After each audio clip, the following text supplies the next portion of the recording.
Our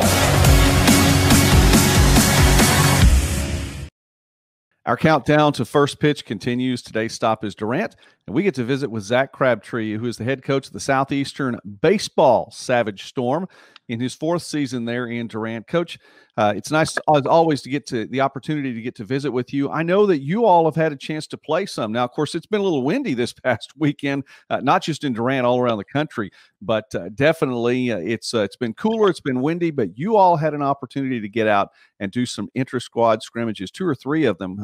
How does the Storm look to get the season not started, but you're pretty close? Yes, sir. Well, opening up 3 weeks from last Friday, and so we're trying to get our pitching set up and stuff. So we've been able to inter-squad, I think, 3 or 4 times now, and we've shown some bright spots, and we've shown some things we need to address, and we have addressed on the day-to-day basis as far as inter-squadding. But I really like our squad and where we're at, and as a program and as a team for this year, and we look forward to getting out and getting to compete against someone else other than in blue.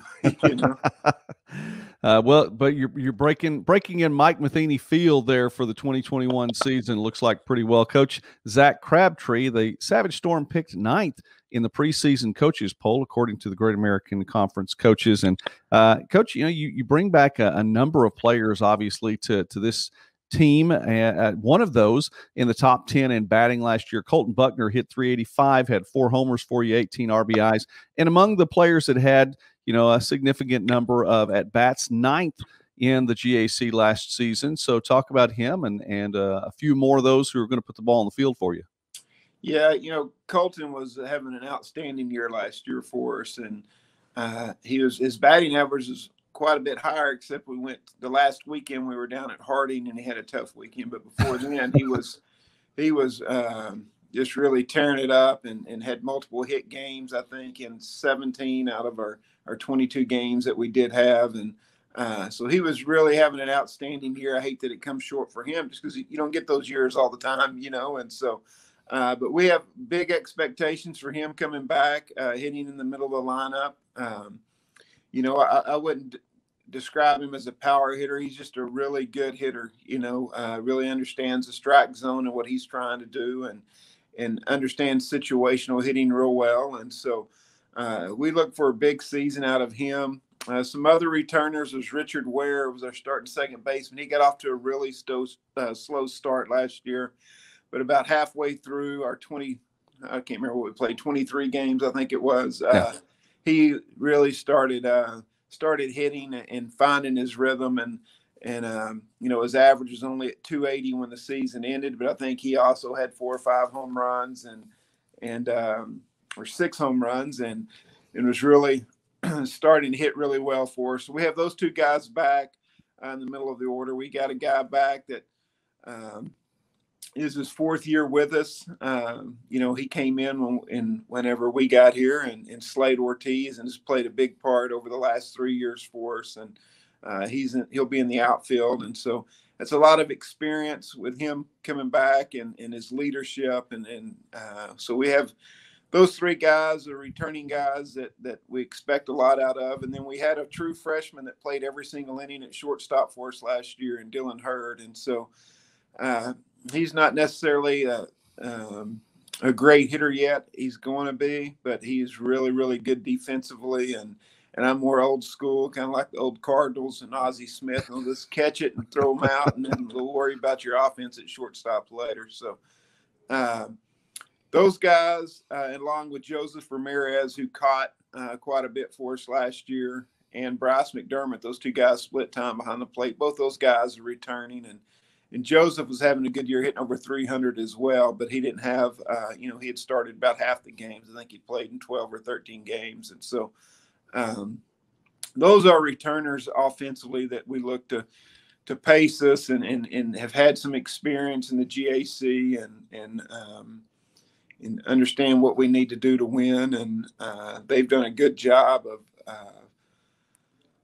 helping our newcomers along, whether it be freshmen or junior college transfers that have transferred in. And so we're really excited about our leadership and like I said, with the guys we have coming back with the new guys, and look forward to getting out and competing. Well, Coach, I don't know How old school you want to go with that? If Hurd will open the season with a backflip, I'd really appreciate that. So just I wish you could. But I'm not so sure he has that down yet. But we had to pull him aside a couple times last year because, I mean, coming here in this league and playing as a true freshman is very humbling. I mean, it's tough to do, when he was struggling offensively. We had to pull him aside, and some of these guys, they don't even know who Ozzie Smith is. Some of the, I mean, but I told him, I said, "Hey, listen, we want you to catch every ground ball they hit to you and throw them out. And what you give us offensively will be a bonus. Yeah. We understand, let's do what we need you to do." And he kind of relaxed a little bit after that, and he wasn't by any means tearing it up offensively, but he competed his at bats and had some good at bats, and he was growing as a hitter and as a player, and so we're excited to have him for possibly 4 more years, counting this year, and so we think his upside's really good. So. That's true. Well, I don't want to put gymnastics pressure on him, but you were talking about 23 games last season, the Savage Storm 12-11, and a winning record when things did come to a halt there. So that's a good thing to bring into the next season. Of course, your pitching staff, it looks like it's going to start with Jacob Potter, who was 3-2 for you last year, 2.7 ERA. That was good enough for third in the GAC. As you take us through your staff. Yeah, Potter pitched a lot better than his record was. You can tell by his ERA and stuff. He gave us a chance to be in every single Friday game or Game 1 series. He was outstanding, and we probably left him in a little bit long. And we've had this conversation with him this spring already that, we may have left him in a batter too long last year or whatever, and that kind of affected his record. He probably pitched good enough to be 4-1 or 5-1, maybe. I'm not for sure, but he was in every game, so he'll be our Game 1 starter. And what we lost last year, a lot of people don't realize, is we had Mason Whitmarsh coming back for his senior last year, and he got hurt, or he re-injured his arm the week before the season started, and he was going to be our Friday starter. And so he missed all of last year. And so we get him back, and he's healthy for the first time in a year and a half. And so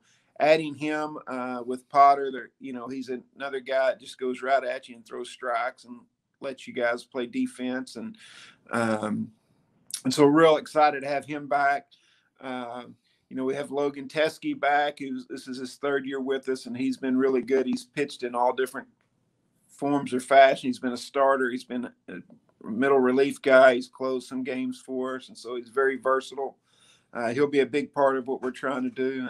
And Davis Jinks also had a pretty decent year last year for us on the mound, was really good in the Game 3 starter role for us. And so he's back for his senior year. And so we're really excited, about what he brings to the table and the experience that he brought. And so we've got some guys kind of battling out for the rotation spots right now. We're not sure how that all is going to shape out, but we're a lot deeper than we've been our previous 3 years, which is a plus. And we have some talented guys that, you don't have to leave Potter out there an extra hitter or two, or go out there and start an extra inning. And so we're real excited about those returning guys. And then also we have Tyler Dean, a transfer from Seminole State College, has an opportunity to be one of our starters. And then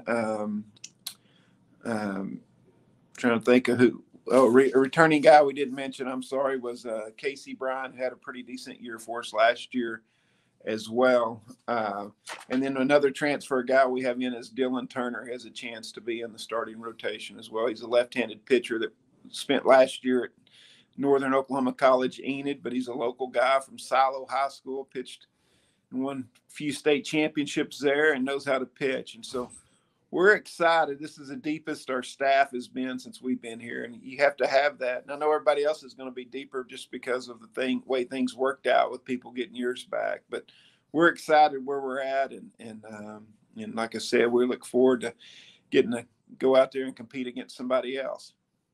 Well, Coach, you'll get things going here pretty quickly, as a matter of fact, before the conference schedule gets underway, with 3 straight days of single games against East Central in Durant. So talk about how your season opens. That has to be a fun way to get it started.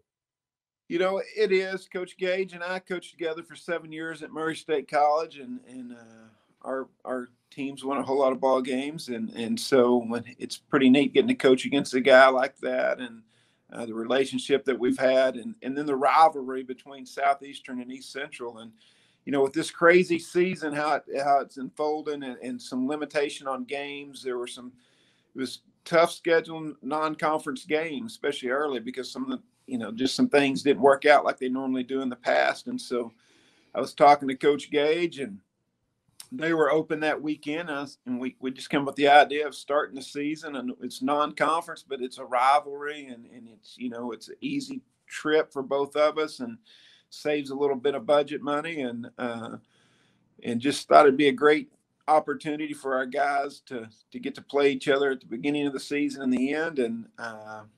And so it's going to be a lot of fun. It's going to be, you know, opening day is always exciting. And then you throw in there, you're playing your arch rival. And so that's a little bit more. And then, you know, everybody has high expectations, and we're all undefeated, and we're all, you know, competing for this time of year and hoping for a conference championship. And so all our goals and everything's in front of all of us. And so in East Central is going to be the same way, just like the other 10 schools in the GAC opening weekend. And so we're just excited that it's getting closer, and we can't wait to get out there and get after it and compete and see where we're at.